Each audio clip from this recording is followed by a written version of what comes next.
Morning, everybody. It's a pleasure to be here. I'm Steve Ryder. I'm Professor of Hepatology at Nottingham NIH, our Medical Research Centre, and I'm here this morning to co-chair this session on drug-related adverse events in chronic viral hepatitis. So I think the place we're going to start with is with hepatitis B. So perhaps I can ask Dr. Adali to speak to us about hepatitis B flares due to immunosuppressive drugs. Hi, I'm Hvv Adali. I'm going to present you the recent data on immunosuppressive drug-induced hepatitis B virus reactivation. World Health Organization estimates that 257 million people are living with chronic hepatitis B virus infection in the world. And the estimated global prevalence of hepatitis B surface antigen positivity was 3.9% in 2016. Turkey is an intermediate endemic area for hepatitis B virus infection. The overall surface antigen seropositivity is 4%, and core antibody positivity is 30.6%. And there is a significant variability among geographic regions. In a multi-center study with 3,050 newly diagnosed cancer patients, chronic hepatitis B infection rate was 0.6%. And previous hepatitis B infection rate was 6.5%.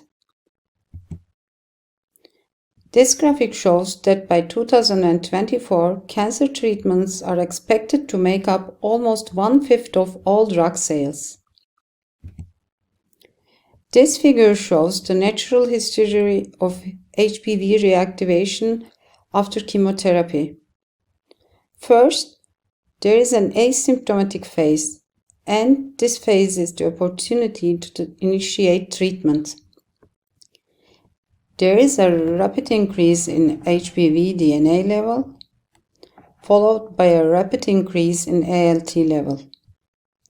And in a few weeks, the bilirubin starts increasing, and then some patients may progress to acute liver failure. Once patients started on antiviral therapy, the DNA and ALT level decrease rapidly. This can happen spontaneously in some patients. How should we approach the patients with HBV reactivation? We should assess the risk with checking HBV serologic status, surface antigen positive or negative.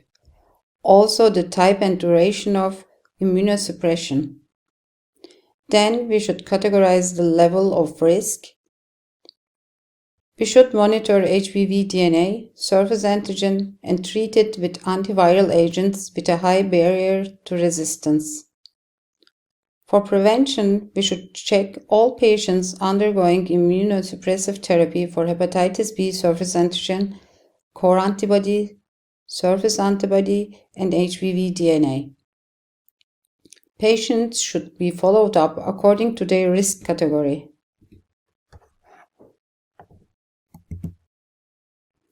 The key risk factors for HBV reactivation can be classified into 3 categories: host factors, virologic factors, and type and degree of immunosuppression. Among these viral risk factors, detectable levels of HBV DNA are the most significant determinant. Risk factors for HBV reactivation. Here are studies showing incidence and associated risk factors of HBV reactivation in cancer patients undergoing chemotherapy.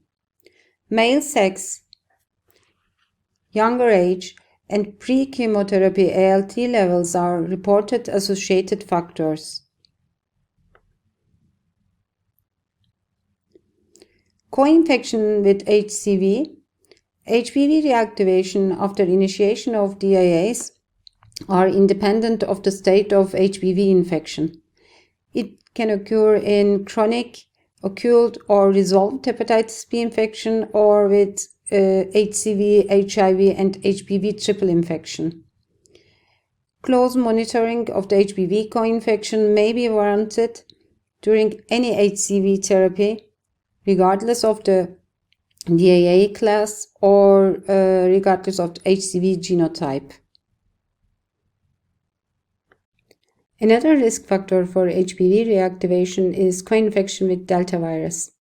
In previous studies, when interferon was used, there was HBV reactivation after Delta virus is suppressed or eliminated. This phase 2 study used two different doses of lonafarnib, 100 mg and 200 mg. In the higher dosing group of patients, they were not taking nucleotide analogues. There was a trend of increased HBV DNA level at the end of therapy. Prenylation inhibitors only inhibit Delta virus, and with extended therapies, HBV monitoring and nucleotide therapy should be considered. Is HBV genotype a risk factor for HBV reactivation? This is a study from France, and it included patients with resolved hepatitis B. HBV reactivation occurred in 7 patients out of 84 patients treated for hematologic or solid cancer. Patients with HBV reactivation were infected with genotype D or C. No reactivation involved HBV genotype A, although this genotype is the most prevalent in France.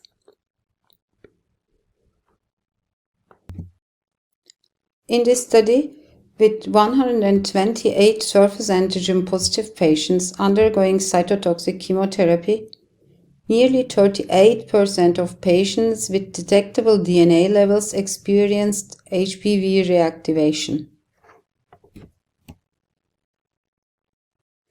Underlying disease is another important factor for HBV reactivation. Here we can see case series with resolved hepatitis B patients with hematologic malignancies who received chemotherapy and hematopoietic stem cells transplantation. The frequency of hepatitis B surface antigen seroreversion was between 14% and 50%.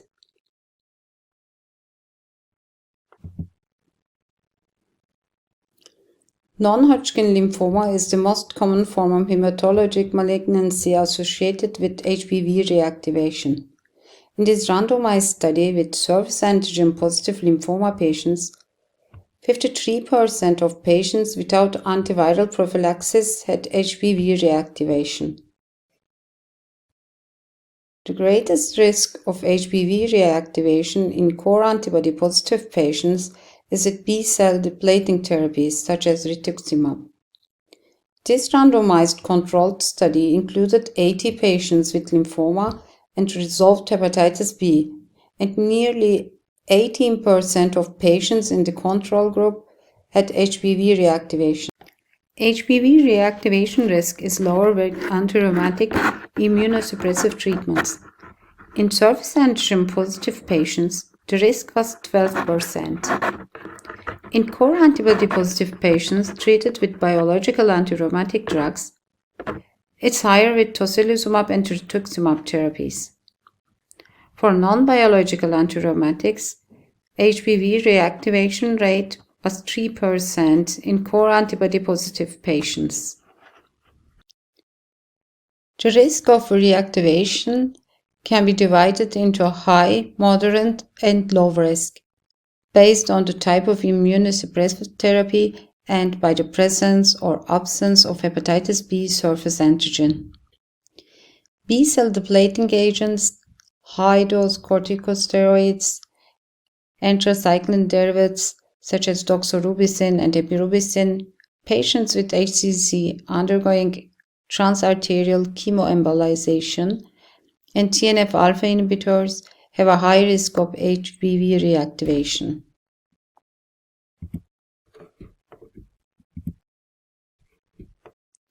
In core antibody positive patients, the greatest risk of reactivation is with B-cell depleting therapies, or in bone marrow transplant or solid organ transplantation. In patients with moderate and low risk categories, watchful monitoring may be a reasonable choice. Which antiviral should we use to prevent HBV reactivation? This is a pooled data on HBV reactivation in 593 patients receiving either prophylactic entecavir or lamivudine therapy from 8 studies. Total incidence of HBV reactivation was 4.8% in the entecavir group and 18% in the lamivudine group. This indicated significantly lower risk of HBV reactivation with entecavir than with lamivudine.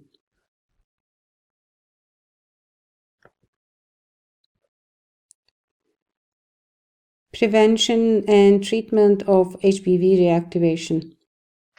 Prevention and treatment for HBV reactivation should include entecavir or tenofovir because they have a higher potency and high resistance of barrier. In this meta-analysis, 52 articles and 3,892 participants were included. These rankograms showing probability of each strategy having each specific rank from 1 to 6 for HBV reactivation or HBV-related hepatitis, HBV-related death, all causes of hepatitis, and all causes of death. On the whole, entecavir was demonstrated to be the most efficacious treatment among 3 interventions as entecavir had the highest probabilities in terms of hepatitis rate reduction.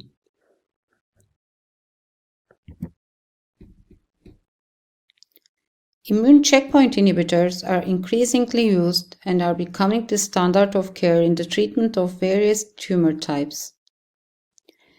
Global market for immune checkpoint inhibitors is expected to increase in the near future. Recent studies suggest that immunotherapy may increase the risk of hepatitis, while it may also induce functional cure of chronic HBV infection. There is limited data on immune checkpoint inhibitor-induced hepatitis B virus reactivation. Also, several other aspects of HBV reactivation in patients with chronic or post-HBV infection undergoing immune checkpoint inhibitor therapy remain unanswered. A few case reports and one retrospective case series have demonstrated that HBV reactivation may occur in patients with chronic and post-HBV infection during immune checkpoint inhibitor therapy.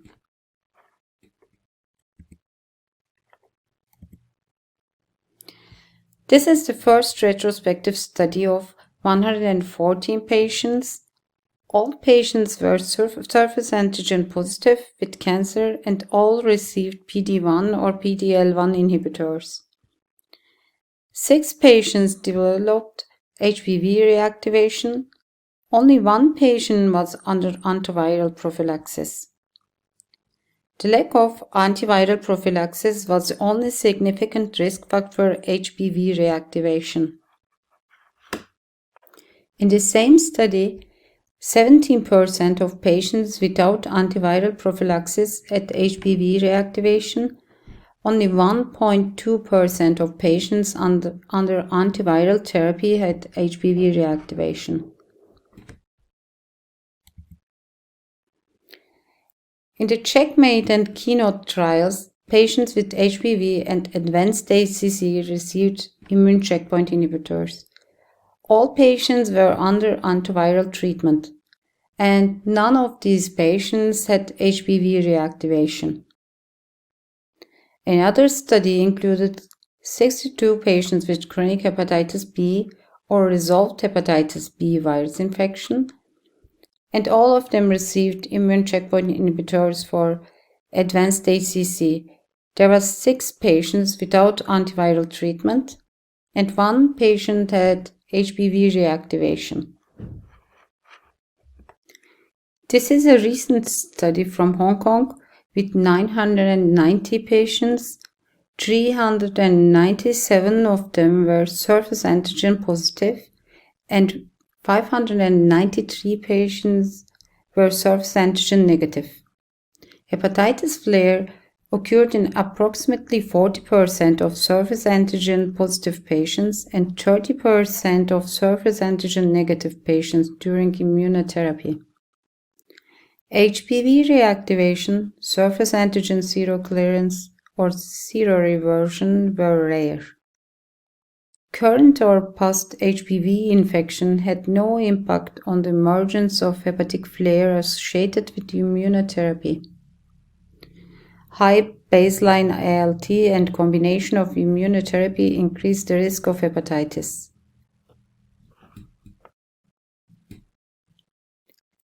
Surface antigen, surface antibody, and core antibody should be checked before initiation of chemotherapy or immunosuppressive therapies. Patients with surface antigen positivity should be started antiviral prophylaxis if the risk is high or moderate.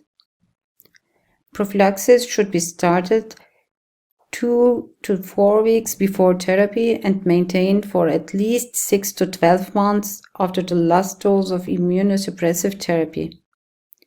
In core antibody positive patients, the risk category for immune checkpoint inhibitors is unknown.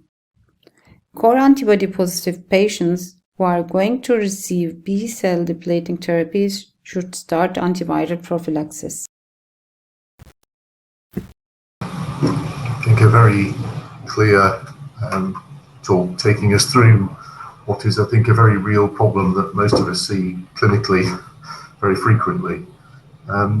We do have a question from Maria Bonaccini, which I think comes to what really counts as immunosuppressive therapy. So we know some drugs are very high risk for causing reactivation, and you showed very nicely with immune checkpoint inhibitors, for example. But I guess we all see a very large number of patients who are starting high doses of steroids or azathioprine. Where would you start drawing the limit, if you like, of saying who needs to be assessed in this perhaps lower risk cohort and who ought to be offered prophylactic treatment? Okay. Yeah. We move to the next speaker. Now I would like to call Professor Stephen Ryder from Nottingham to give his speech. Liver toxicity and drug-drug interaction during HCV treatment in the era of DAA. Please, Stephen. The usual Zoom catch to start with. I've been asked to cover a couple of issues that I think are very relevant to current clinical practice with DAAs for hepatitis C, which are the potential for liver toxicity and also drug-drug interactions.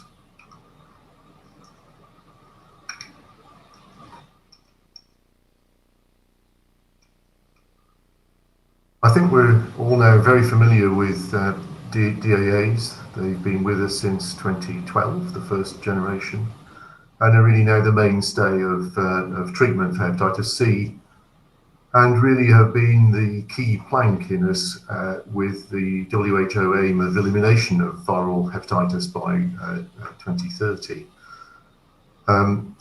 Those of us who are old enough and grey enough to have used interferon regularly regarded them as an absolute revolution for patients. Far less toxic than interferon-based therapies, far easier for patients to take. And perhaps that did lull us a little into a false sense of security that these drugs are very easy to use and are very low risk. They are indeed very short duration therapy, so the potential for interactions, these are not long-term treatments, so the dose dependency of drug-induced liver injury and the time duration, for example, are not relevant with most of our DAA combinations, which only last 8 to 12 weeks. And of course, they are very effective drugs with SVR rates of 95%, both in the clinical trials and now extensive global, worldwide experience of using the drugs in real clinical practice. So very effective treatments. Things have evolved, and if I'd been giving a talk like this 5 years ago, there'd have still been a large pipeline of drugs for hepatitis C. That's clearly not the case anymore. We have drugs with such high levels of effectiveness that really what we've got now is what we will have to treat hepatitis C, I think, in the future. From a UK perspective, we have a range of drugs available to us. So what I've listed here are the combinations that I can use in my clinical practice that are paid for by the NHS. And these are really both some pan-genotypic combinations of drugs and also some genotype specific, Sabahattin for genotype 1 or 4. So in our clinical practice, genotyping of the hepatitis C still happens to a significant extent, just so that you can aim the drug treatment. And I think that the cost of drugs is certainly an issue and is relevant in terms of drug-drug interactions, perhaps not drug toxicity so much, but certainly in terms of drug-drug interactions. If we are dealing with a group of patients where access to treatment is very important, but there are multiple other medications, you may be slightly restricted in what you could prescribe, and one of the factors in that clearly could be financial. But here we've got the range of treatments available to me in my clinical practice. From a drug-drug interaction viewpoint, which is where I'm going to start, there are a few key points, and the most important one is that all of these drugs really are hepatically metabolized and biliary excreted. And that has one really very positive aspect, which is that these are very safe in renal impairment. So very good trials with most of them now showing that there's no increased toxicity, no decrease in effect in renal failure. So they're very generally applicable drugs. But it is negative in that all of these drugs interact with the standard hepatic metabolic pathways of drug used for drug degradation in the liver, and therefore they are prone to drug-drug interactions, which can sometimes be of considerable significance. So definitely an issue because of their mode of metabolism. I guess where we start from is if we look at our HCV infected populations, comorbidities are more common than I think people appreciate. And this may be a perspective from Europe or North America, but I think it's probably true globally that the presence of comorbidities in hepatitis C infected people is really rather high. This is a recent study from Belgium, but there are a number of other case series in the literature in the last year or so, which just document the comorbidities that our patients with hepatitis C are likely to have, and therefore would dictate some of the drug therapies they may be on, which could potentially interact with their hepatitis C therapy. And if you look at this, you can see about 1/3 of our patients will have hypertension requiring treatment. Quite a significant proportion, 10%, will be on drugs to treat gastrointestinal disorders. And clearly a lot will have diabetes or have drug prescriptions for drug dependency of one sort or another. I'll perhaps just comment a little bit further on the Hiv Co-Infection, and I think this as a comorbidity will depend very much on where individual populations are in terms of that journey towards elimination of hepatitis C. For me personally, I think we've treated all of our Hiv co-infected population that we know about. So actually this is now a very small proportion of the comorbidities that we see in our clinical practice. I think that will vary from different parts of the world. And Hiv co-infection, I think in terms of drug-drug interactions, does add another layer of complexity to our drug choice. But I think the headlines are on the right-hand side of this slide, that a median of 2 comorbidities per hepatitis C patient and a range of 0 to 15, which is really quite impressive. So with that background of comorbidities, what does that mean in terms of the drug treatments that people are on and their potential to interact with Hep C therapy? Well, this is a list of the type of drugs that people are on from this Belgian cohort. And I would draw your attention to 3 specifically that I've outlined here. So drugs for acid-related disorders, which is pretty much completely the proton pump inhibitors. So 20% of the Hep C population will be taking one of these agents.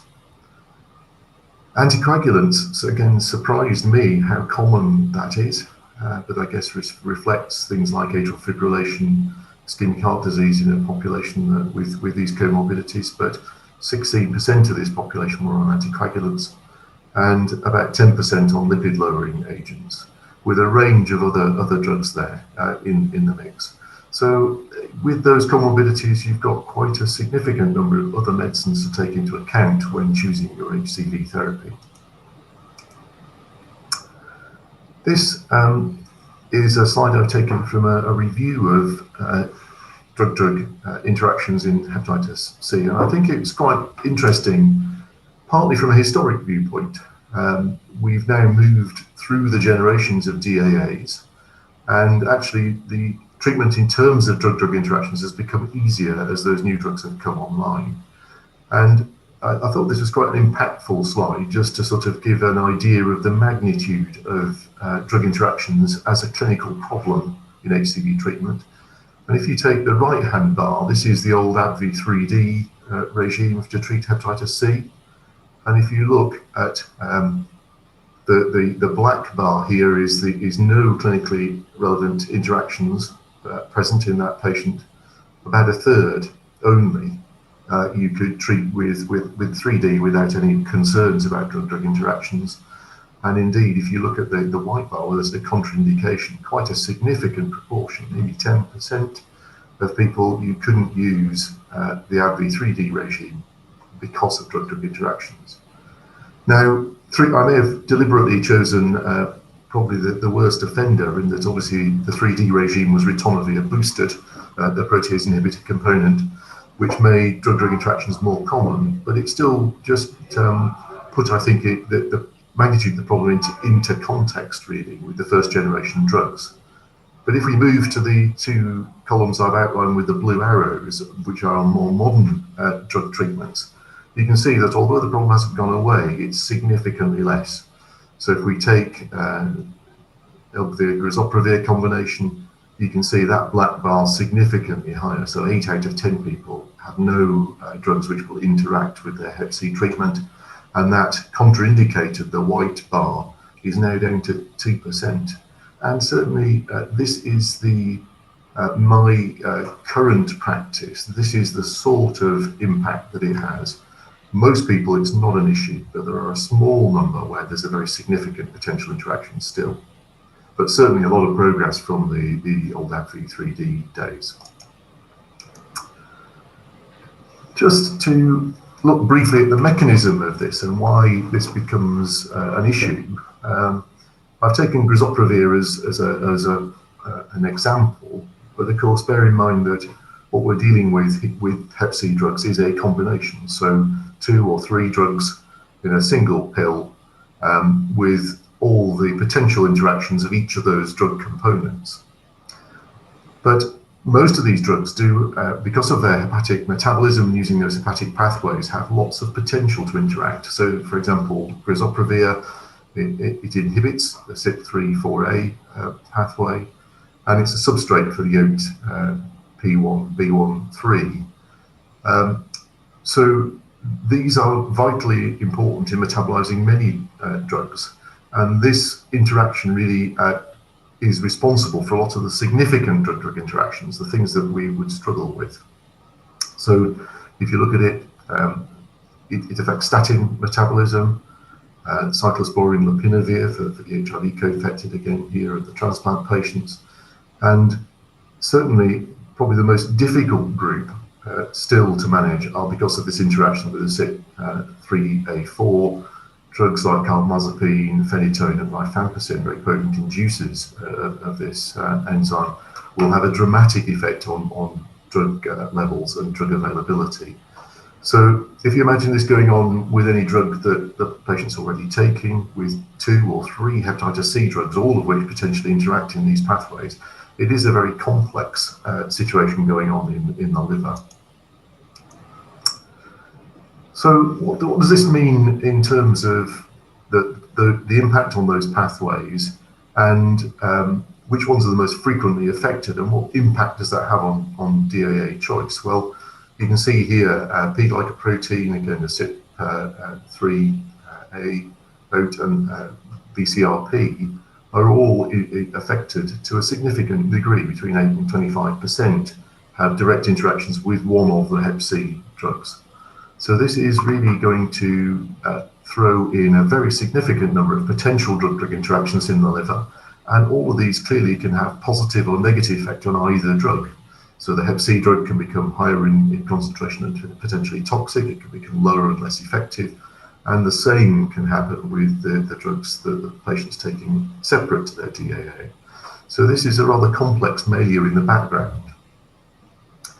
When you look, though, however, at this, which is what's described as the strength of that drug-drug interaction, which is really defined as either potential or something that would contraindicate the drug, you can see that the picture becomes a little less complex, I'm pleased to say. So pretty much like the bar chart I showed you earlier, 5% probably of current drugs in this large review would be contraindicated because of these strong drug-drug interactions. This just gives you a feel for the impact of DAAs.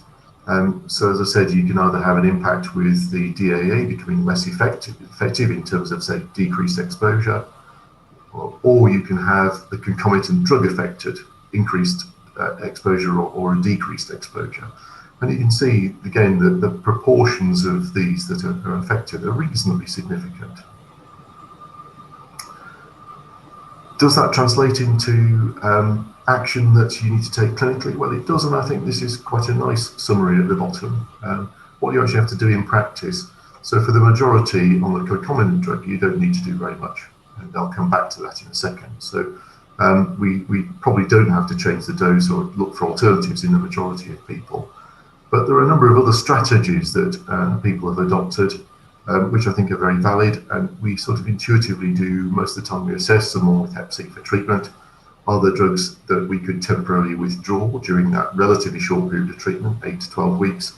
Do we need to change the schedule of administration, give the drugs at different times of day to avoid some of the interactions? Do we need to adjust the dose? So all of these, you can see that they're relevant, and we do it quite frequently, judging by this systematic review. So you can see dose adjustment occurs in 10% of our Hep C patients.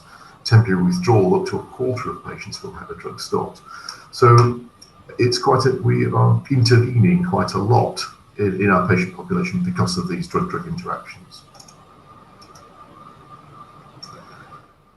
I suppose this is really the headline. What adverse reactions are people getting with DAAs and their interactions, and do they matter? Do they matter clinically in terms of the severity of those interactions when they happen? And do they matter in terms of the overall cure rates that we achieve with DAAs in treating people with multiple comorbidities or on multiple drugs that can interact? Well, I think the overall message is very reassuring that in this big systematic review, we see drug-related serious adverse events. And what you've got here is patients with and without drug interactions, and you can see there's no difference, statistically significant difference in a very large patient cohort. And only around 1.5% of people on Hep C treatment have a significant drug-related event. And if you look at other key milestones in terms of drug interaction, do you have to withdraw DAAs? Well, you don't. 0 in both those with and without drug-drug interactions. And do you actually end up being admitted to hospital with drug-related problems? No, you don't. So 0, 0. So I think pretty reassuring that in clinical practice, most of these reported series that came together in a systematic review show that this is not causing too many clinical problems. It was perhaps a reminder to me, as I said at the beginning, someone who was used to poisoning people with interferon for the first half of my clinical career treating viral liver disease, that you regard the side effects of DAAs as being trivial. Well, but there are quite a lot of them, actually. So if you look at the accumulated data from this systematic review, which is real-world treatment for people with hepatitis C, you can see that there are a very significant number of side effects reported. The ones that I suspect we're used to seeing from the clinical trials: fatigue, headache, a bit of itching, insomnia, but they are predominantly pretty mild, and drug discontinuations that you can see from the top bar are actually very uncommon for these. So we shouldn't underestimate it. Our patients do get some side effects from their 8 to 12 weeks of DAA therapy, but they aren't usually enough to stop them taking their drug. And critically, in the red box at the bottom, you can see that whether or not you have potential drug-drug interactions or not, your Hep C treatment remains very, very successful, 98 versus 99%. So I think the message here really seems to be that although drug-drug interactions may well still be a significant issue, we have all found ways of trying to navigate our way through them, and the reported literature would say we do so pretty successfully at the moment.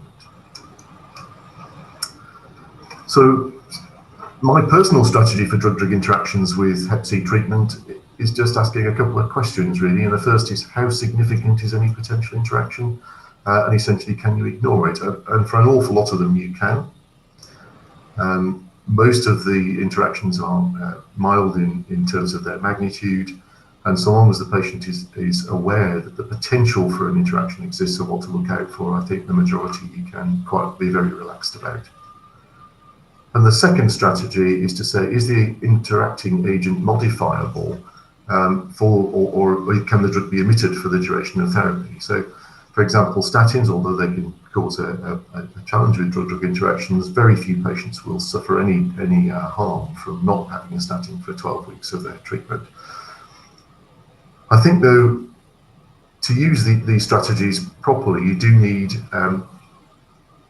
input from pharmacy, and you do need to be aware of all the drug-drug interactions. So the way treatment's delivered for me is through an NDT, and we have a specialist drug pharmacist interested in liver disease as part of that NDT, and they are invaluable in making sure that we've done a very accurate drug history from the patient, and that includes non-prescribed medicines, herbal remedies and so on. We know they can interact just as much as prescribed medicines, and helps managing these interactions using, I think, these two core principles. The other very valuable thing is the Liverpool website, which I use very extensively to look at drug-drug interactions. The link you can see up here, really a very useful resource. So you've got a list of all the Hep C drugs, and it gives you a very comprehensive list of known interactions. It tells you the severity of those interactions, and it does it really the click of a mouse, really very quick. You can do it in the MDT, you can do it with a patient in front of you. It's very, very fast, very effective, and raises very reliably, I think, any problems with treatment. So I thoroughly recommend it as a tool to use. There are perhaps a couple of specific drugs that I just wanted to mention where I think more anxieties raised by drug-drug interactions. And the first is anticoagulants. As you saw, a surprisingly large proportion of Hep C patients are taking anticoagulants of one sort or another. And they do, because of the potential for bleeding risk and bleeding in places that really matters, I think certainly psychologically a very important thing for people to think about. And it can be quite difficult. Certainly warfarin, there's quite a lot of evidence to show that it tends to lower the anticoagulant effect of warfarin when you're on most Hep C combinations. Now that's often dealable with, but you do have to be very careful in terms of monitoring your anticoagulant control during treatment with warfarin. It's not an easy thing to do. It does require quite close collaboration between your hematology or primary care colleagues to monitor. There's quite good evidence to show that the factor Xa inhibitors are affected by Hep C drugs, and they tend to be increased in terms of their area under the curve and drug exposure, i.e. likely to have a further anticoagulant effect above the normal one. So again, use with a degree of caution and make sure the patients are counselled. Or you can switch patients to heparin. And this, I have to say, has been my chosen strategy for a lot of people.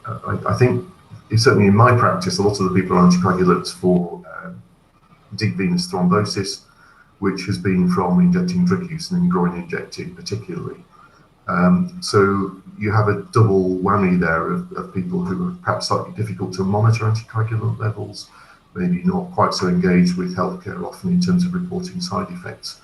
So switching to an albeit subcutaneous injectable form of treatment, but one that's really very safe from drug-drug interactions, I think makes quite a lot of sense. The real headache, I think, are these, the CYP3AA4 interacting drugs. And probably the one that I found the most intractable problems with is carbamazepine. Although it's now an old drug and not used very frequently in neurological practice, where it is used, it tends to be the only effective agent. And it's impossible to treat people's hepatitis C in people on carbamazepine.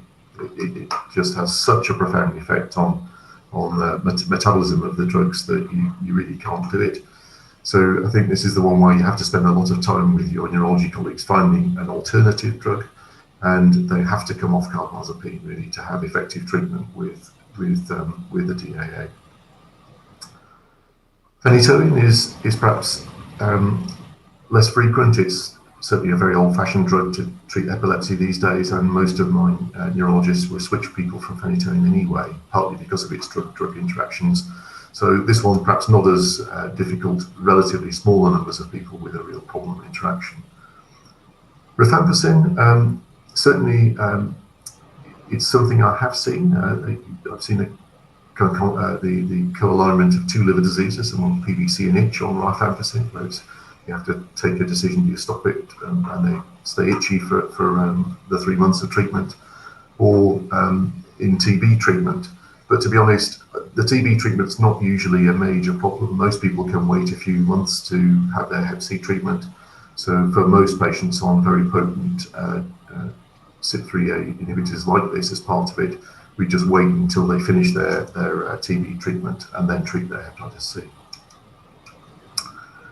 The statins, although it's probably the most frequent thing that we make some alteration to, it's pretty minor. So most of the drug interactions are fairly minor with most of the statins, and either changing the drug to a different type of statin or a different dose will mean that there's no significant risk from the interaction.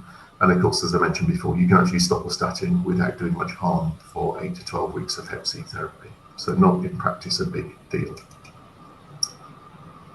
So for the final bit, I'm going to return to the other half of this talk, which was liver toxicity with DAAs. And I guess, thankfully, I suspect not many of us have seen it because it is pretty rare. That's perhaps a surprise because I think most of us who see a lot of patients with drug-induced liver injury know that having pre-existing liver disease is one of the risk factors for developing it.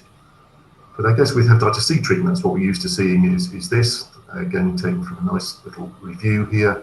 So you start your DAA and very quickly your ALT normalizes, and it stays normal through treatment. And because you cured your Hep C, it stays normal afterwards.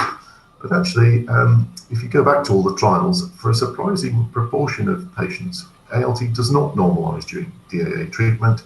And in around 3%, the ALT actually goes up. And if we think back to the original DAA trials, there was quite a lot of initial worry that liver toxicity was going to be a major problem with these drugs because of that biochemical finding. Now, I'm pleased to say I think most of us don't see this clinically, but I think this does tell us that some drug effect on the liver is almost certainly there, and they're in significant numbers, albeit with potentially low impact. The other thing to again bear in mind in terms of drug toxicity is we're giving 3 different classes of drugs to patients. So the protease inhibitors, this is the list of drugs that some historical now into Entolaprovir, but Oxalaprovir. These work on the NS3-4A protease. They are structurally very different from the other components of our Hep C regimes. And this is perhaps the drug class that's been the focus of most of the adverse events associated with DAA therapy. The next group of drugs have been the NS5A drugs listed here. these seem to be much cleaner in terms of their liver-related potential for liver-related toxicity, with far fewer case reports in the literature associated with their use.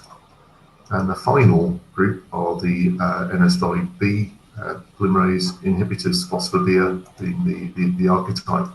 And again, far fewer drug reports for this than any of the other two classes. So in terms of the batting order, proteases first, the NS5A second, and the NS5B seem third in terms of their overall risk. I think the headlines about risk was really highlighted by this FDA alert about protease inhibitors and drug-induced liver injury. So this was now about 2 or 3 years ago. The FDA reported serious liver injury with use of hepatitis C medicines. It's now being reported with modern DAA treatments, Mavorec, Hvv, and the FDA identified in this report 63 cases of worsening liver function, i.e. decompensation of liver disease in patients treated with these drugs. And as such, issued an alert and reinforced the fact that the label for these drugs does not include, particular protease inhibitors, does not include treating people with advanced liver failure. In fact, the numbers of people in this group globally is very small. So we're at the level of case reports. So the FDA collected together 63 reports, and when I did a brief search earlier this week, we came up with about 110 case reports or small case series of potential significant reactions to protease inhibitors. But when you consider that probably 20 to 30 million people now globally have been exposed to the drugs, this would seem, I think, overall pretty reassuring that the number is pretty small. And the vast majority of people are those with advanced liver disease, so with ascites, previous ascites, variceal bleeding, and therefore avoiding protease inhibitors in this group of patients would seem sensible. And of course, we have combinations that are effective without a protease inhibitor in them. In terms of these 110 or so global case reports, because it's such a heterogeneous mixture of things and people with pre-existing severe liver disease, it is rather difficult to know whether the protease inhibitor is really responsible for this. Could this just be the natural progression of liver disease? It seems possible. Could it be some intercurrent stress on the liver that produces it? It is possible. So I think causality of this relationship has not really been established, or probably won't be established. And the other thing in relation to that is that there's no recognizable liver enzyme pattern. Although cholestatic liver enzymes seem the most commonly reported in this group of patients, it's very mixed with virtually any pattern of liver enzyme abnormality. Again, suggesting that if this is a specific protease inhibitor issue, it doesn't occur by a single mechanism. So in terms of conclusions, I think drug-drug interactions with DAAs are still pretty common, but this is very rare for them to be a deal breaker. There are very few occasions where you will not be able to treat your patient's Hep C because of drug-drug interactions. But you do need to do that treatment with care and have an MDT type approach with significant pharmacy input to make sure that these drug-drug interactions are not going to cause problems for patients. There are only, I think, 3 common drug types, the anticoagulants, the statins, and the CYP3A4 drugs, which cause a significant challenge. And most of those are dealable with that multidisciplinary approach. In terms of drug toxicity, I'm pleased to say that drug-induced liver injury seems to be very rare with the modern DAAs. And the only one that I think we'd say is fairly clear is that protease inhibitors should not be used in patients with decompensated cirrhosis. We know that the clearance of the drug is dramatically impacted in decompensated cirrhosis. Drug levels are higher, and although the evidence is only circumstantial that causes a problem, it seems sensible to avoid them.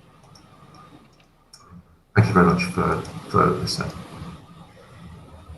Thank you very much, Stephen, for your excellent presentation. First question is from me. there are two approved regimens in Turkey, sofosbuvir, ledipasvir, and glecaprevir, pibrentasvir. Which regimen has less drug interactions? They're both pretty good, actually. So there's very little difference to choose between the two. The only one that I think is significant, you may find slightly less CYP3 interaction with soft-BAL, but it's a fairly minor change. So there isn't a huge difference, but it's very much, I think, looking at individual patients and tailoring it, because the pattern of drug-drug interactions is slightly different with the two. So it's really doing that comparison of the drug list the patient's taking and then saying which of the two options you've got is the least likely to cause a problem. But in overall terms, they're both pretty good. Okay. Question from Fulya Günşer. Can we use low molecular weight heparin as heparin during DAA therapy? Do we need dose change? You can use heparin. There are no interactions with low molecular weight heparin, so it's a very safe option. So it's certainly my practice is to switch patients who I regard as high risk on other forms of anticoagulation to low molecular weight heparins through treatment. It seems very safe.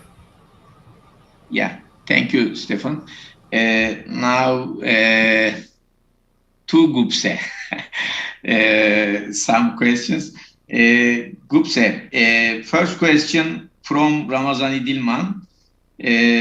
Under checkpoint inhibitors therapy, hepatitis flare was more commonly observed in Far East study. Is that HBV reactivation or treatment-related DILI? Microphone. Thank you for the question. I can share my slides, but I can answer the question. I think Professor Ramazan Idilman mentions the study from Hong Kong, and the 40% and 30% flares were hepatitis flares. Immune checkpoint inhibitor associated hepatitis, not hepatitis B reactivation. Yeah, thank you. And second question from Fiona Rees. For patients at risk of HBV flare who are having long-term infliximab for rheumatoid arthritis, but not at regular intervals, due to symptoms, flare, and so varies from 6 monthly in every 18 months. We have just kept them on tenofovir continue as don't want to miss the 4-week pre and 12-month post-treatment window. Does this even reasonable? If the patient, I didn't understand if the patient is hepatitis B surface antigen positive, or is Yes. the patient resolved hepatitis? Is it HBs antigen positive?